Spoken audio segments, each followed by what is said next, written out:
લીમડાના પાનના ગુણ તમે બધા જાણો છો, એમાં તમને વિશેષ કાંઈ કહેવાની જરૂર નથી. મારો આજનો માત્ર સંદેશો એટલો છે કે જો ચૈત્ર મહિનાની અંદર તમે લીમડાના પાનનો એક ખાસ પ્રોસેસ પ્રમાણે ઉપયોગ કરી લીધો માત્ર 10 દિવસ માટે, તો યાદ રાખો 1 વર્ષ સુધી તમારા શરીરમાં કોઈ પણ પ્રકારનો ચામડીનો રોગ કે તાવ, ઉધરસ જેવા રોગોને આવતા પહેલાં વિચાર કરવો પડશે. સૂર્ય અસ્ત થાય તે પહેલાં 1 મુઠ્ઠી જેટલા લીમડાના પાન 1 ગ્લાસ પાણીમાં ભીગોવીને મૂકી દો. સૂર્યોદય થાય તે પહેલાં તે પાનને હાથેથી એવી રીતના છોડવાના છે પાણીની અંદર જ કે તેનો વધારેમાં વધારે રસ પાણીમાં પડી જાય.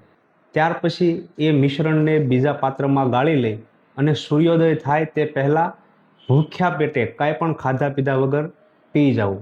આ પ્રોસેસ માત્ર 10 દિવસ માટે કરો એટલે તમારા શરીરમાં કોઈ પણ ચામડીનો રોગ 1 વર્ષ સુધી નહીં આવે. તમારું લોહીને એટલી હદ સુધી શુદ્ધ કરે છે. આ માહિતી એટલી હેલ્પફુલ છે કે લોકોના હજારો રૂપિયાના દવાખાના બચાવી શકે છે. તો બને એટલો આ અન્ય લોકોને શેર કરો.